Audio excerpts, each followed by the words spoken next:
Reading for the sermon today is taken from Mark's Gospel, chapter 2, verse 23, entitled Pronouncement about the Sabbath.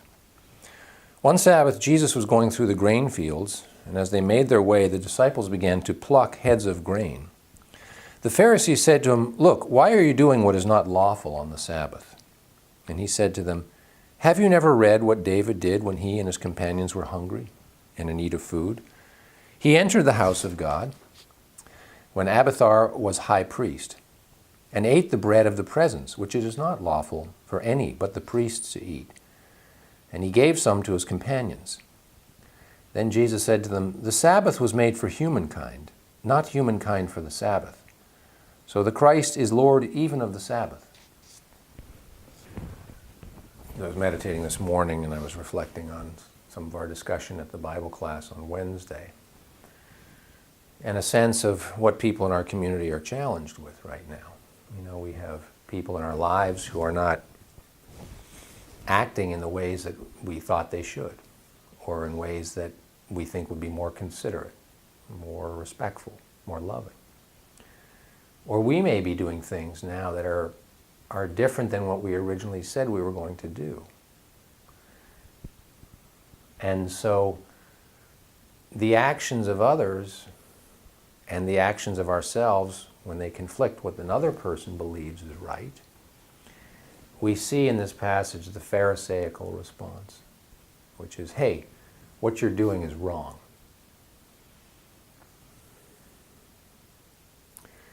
And that never draws anybody to a place of love. I was thinking about much of what we see when we watch legal dramas on TV. What is pretty evident to me is that it's not about bringing the truth to light.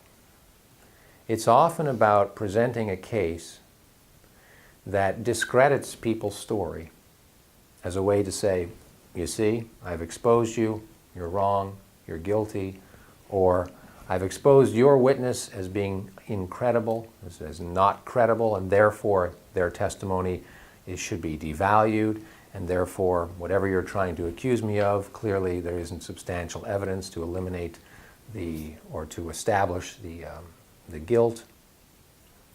And so we win on technicalities.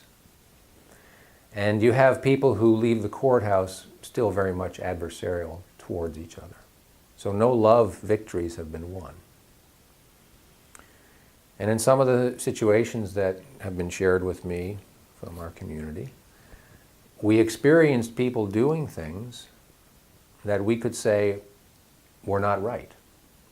Much the way the Pharisees turned to Jesus and said, hey, see here, your apostles and disciples, they know it's not right to pluck grain on the Sabbath. Because in their minds, you're not allowed to do any work on the Sabbath. And possibly it might have been a fasting situation where you're not supposed to eat. This is a huge problem. It's a problem for the whole earth, and it's a problem for us on the path. That we have an idea what is right, and when we bring forth our sentiments about it, we are alienating the person who we think should do something differently. So we're either building a case against their story, or we're creating an obligation that they should be doing it a different way because their way of doing it is not right. And if we're on the flip side, where we're now presenting something that they believe is not right, we may be going, I have the right to do it. I'm allowed to do what I want. Who are you? You're not the boss of me. I'm not obligated to follow your rules. So this path of righteousness does not unite people. But it seems to be very much ingrained in how we approach each other. We have a sense of what we think is right, and if people step outside of those boundaries, we feel justified in being angry, and then, as Tom was saying, beginning to close off to them as a way to demonstrate, I am no longer available for this relationship because you're not doing it right. You're not doing it how I think you should be doing it. Another thing we might do is become very skillful and crafty in trying to figure out how to evoke the response from the other person that we want. We want a response, we think their response is right, so we're going to essentially coerce them or manipulate them or pressure them. And pressure, ironically, I wrote a book called Pressure. And I do believe that pressure, when there's a consensual relationship, is part of transformation. So if somebody comes to me and says, I would like to be a student of the mystical church, I would like you to be my teacher, yeah, there will be times when they will be pressured because they said, I want that. I want the transformation. And if somebody is in a particular type of relationship with you, whether that's employer and employee, and you as employer say, well, I need you to learn these skills, and the employee says, I have signed on for the job, so yes, I accept your feedback, and I understand at times it will create pressure, but I accept that because I believe we're moving towards a unified goal. Or if you take on somebody, as you have shared, who's a student, and they are asking your input, then they're consensual. And so there will be times where you will have to say, okay, I am the authority here, you want that, and that creates some pressure on them. And that's correct. I mean, that's really how we learn and grow. But we sometimes jump the gun and begin to assume that that pressure is welcomed in relationships where it has not been consented to. Because we go, well, this is right. Now I may, if you come to talk to me and you may go, well, what do you think? I might say, is what you're asking in accord with God? Yeah. Does that mean that we have the right to pressure the person into giving it to us? No, it does not. It does not take into account the free will of the individual. Hence, the whole purpose of this Christian path is learning how to be loving and recognizing how love softens that resistance, and then the person freely gives that which you want. Sometimes. Sometimes they do, and sometimes they don't.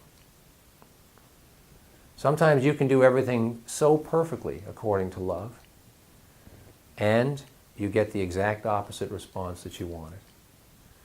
And who's the greatest example of that is Jesus. He came and he spoke the truth, and he taught openly, and he called out things that were off. He didn't do it in a mean way. He spoke truth. And he was very kind and compassionate, and he healed people, and he restored their sight, and he loved people. He did everything in accord with the will of God, and yet a certain element of the society said, we must eliminate this blasphemous person. So that teaches us that even if we were capable of doing it as perfectly as Jesus, and trying to elicit the love in those that we love, we will fail a certain percentage of the time. If failure means we did not get that person to open their heart and give to us in a way that we felt was more in line with God. The difference between us and Jesus is that we have karmic responsibility for why we are receiving some of this treatment, whereas really he didn't. He was walking the earth as the one representing all of mankind. So the experiences that he got were not personal karmic to him, they were karmic to all of mankind. So that helps us understand why he went through that. He willingly decided to take on that negative treatment as a way to wipe the slate clean and allow us a fresh start. We have to bear the cross of our prior actions. And that's harder.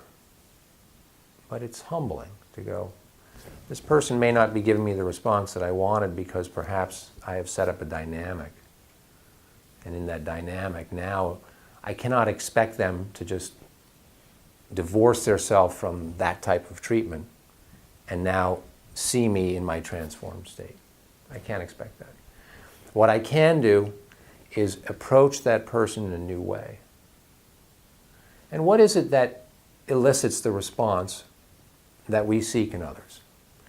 Is it, you really should do this? If you don't do this, I don't think it's right. that kind of pressure and obligation does not elicit the love response. Somebody may give it to you just to get you out of their face, but we don't have love. What is it that elicits love? The true expression of gratitude. I would really appreciate this. This means a lot to me.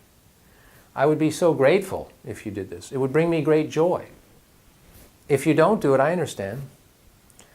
I find that when people approach me in that way, a lot of the rigidity in my thinking just melts away. It's like, oh, this would make the person happy. All right, I can deal with... I find this in business transactions. It's probably a weakness of mine.